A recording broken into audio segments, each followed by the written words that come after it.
નમસ્કાર મિત્રો, સ્વાગત છે તમારું અમારી યુટ્યુબ ચેનલમાં। તો મિત્રો, આજના વિડીયોમાં આપણે એ માહિતી મેળવવાની છે કે જે વિદ્યાર્થીએ ડૉક્ટર બાબા સાહેબ આંબેડકર ઓપન યુનિવર્સિટીમાં જુલાઈથી લઈને ડિસેમ્બર 2024માં જે વિદ્યાર્થીઓએ નવું એડમિશન લીધું હોય અથવા તો એસવાય કે ટીવાયમાં જે વિદ્યાર્થીઓએ એડમિશન ફોર્મ ભર્યું હોય તો તેવા તમામ વિદ્યાર્થીઓના એસાઇનમેન્ટ આવી ગયા છે।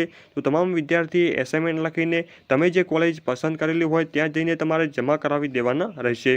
તો મિત્રો, આ એસાઇનમેન્ટ તમારે કેવી રીતે ડાઉનલોડ કરવા, કેવી રીતે લખવા અને શાની અંદર લખવા અને કઈ જગ્યાએ તમારે જમા કરાવવા તેની તમામ માહિતી તમને આ વિડીયોમાં આપવામાં આવશે। તો ચાલો મિત્રો, વિડીયોની શરૂઆત કરીએ। તો મિત્રો, એસાઇનમેન્ટ ડાઉનલોડ કરવા માટે સૌથી પહેલાં તમારે ડૉક્ટર બાબા સાહેબ આંબેડકર ઓપન યુનિવર્સિટીની વેબસાઇટને ઓપન કરવાની રહેશે। તો મિત્રો, જેવું તમે વેબસાઇટ ઉપર ક્લિક કરશો એટલે ડૉક્ટર બાબા સાહેબ આંબેડકર ઓપન યુનિવર્સિટીની ઓફિશિયલી વેબસાઇટ ઓપન થઈ જશે। તો મિત્રો, અહીં અલગ અલગ મેનુ તમને જોવા મળશે। તેમાં જે એસાઇનમેન્ટનો જે મેનુ આપેલો છે, આ એસાઇનમેન્ટનો જે મેનુ છે તેના પર તમારે ક્લિક કરી દેવાનું રહેશે।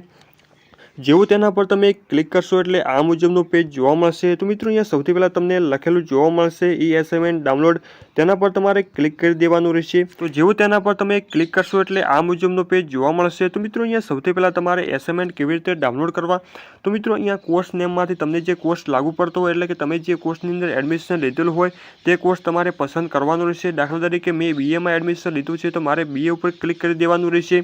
ત્યારબાદ તમારું એડમિશન ટર્મ એટલે કે તમારું એડમિશન કયું છે તેના પર તમારે ક્લિક કરવાનું રહેશે। દાખલા તરીકે તમારું જે એડમિશન ફોર્મ આપેલું છે તેના ઉપર તમારે લખેલું જોવા મળશે કે આપણું એડમિશન કયું છે। જો તમારું એડમિશન ઓગસ્ટ 2024નું હોય તો તમારે ઓગસ્ટ 2024 પસંદ કરવાનું રહેશે।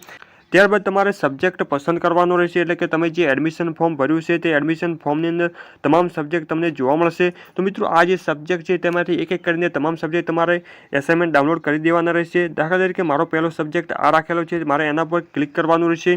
જેવું તેના પર તમે ક્લિક કરશો એટલે અહીંયા તમને જોવા મળશે સબ્જેક્ટ, તો આના પર તમારે ક્લિક કરવાનું રહેશે। જેવું તેના પર તમે ક્લિક કરશો એટલે તમારું એસાઇનમેન્ટ એ સબ્જેક્ટનું ડાઉનલોડ થઈ જશે। તો મિત્રો, આવી રીતે એક એક કરીને તમામ વિષયના એસાઇનમેન્ટ તમારે ડાઉનલોડ કરી દેવાના રહેશે। તો મિત્રો, આ એસાઇનમેન્ટમાં જે તમને પ્રશ્નો આપેલા છે તેમાં જે અથવામાં પ્રશ્નો છે તે તમારે લખવાના નથી, એટલે કે બેમાંથી ગમે તે એક પ્રશ્ન તમારે લખવાનો રહેશે। તો મિત્રો, આવી રીતે તમામ વિદ્યાર્થીઓ એસાઇનમેન્ટ લખી દેવાના રહેશે। આ ઉપરાંત એસાઇનમેન્ટ લખવાની વાત કરવામાં આવે તો એસાઇનમેન્ટ તમારે શાની અંદર લખવાના રહેશે, તો મિત્રો અમારા વિડીયોની જે ડિસ્ક્રિપ્શનમાં એક એસાઇનમેન્ટ લખવા માટેનું ફોર્મેટની લિંક આપેલી છે તેના પર તમારે ક્લિક કરીને એ પીડીએફ ડાઉનલોડ કરી દેવાની રહેશે અને તેની પ્રિન્ટ તમારે નીકાળવાની રહેશે અને તેની અંદર તમારે એસાઇનમેન્ટ લખી દેવાના રહેશે। તો મિત્રો, અલગ અલગ વિષયની અલગ અલગ પ્રિન્ટ તમારે નીકાળી દેવાની રહેશે અને અલગ અલગ બુકની અંદર તમારે આ એસાઇનમેન્ટ લખી દેવાના રહેશે। તો મિત્રો, આવી રીતે તમામ વિદ્યાર્થીએ એસાઇનમેન્ટ લખી દેવાના રહેશે। આ ઉપરાંત તમે જે એસાઇનમેન્ટ લખ્યા છે તેનું જે છેલ્લું પેજ છે તેની સાથે તમે જે પ્રશ્નપત્ર ડાઉનલોડ કર્યું છે તેની પ્રિન્ટ નીકાળીને તમારે એસાઇનમેન્ટના છેલ્લા પેજ સાથે જોડી દેવાની રહેશે।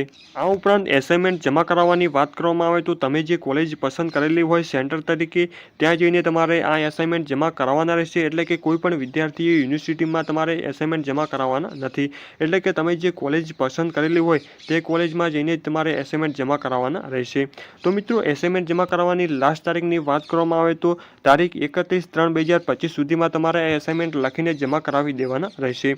તો મિત્રો, તમામ વિદ્યાર્થીઓને ખાસ સૂચના આપવામાં આવે છે કે તમામ વિદ્યાર્થીઓએ આ એસાઇનમેન્ટ લખીને જમા કરાવી દેવાના રહેશે।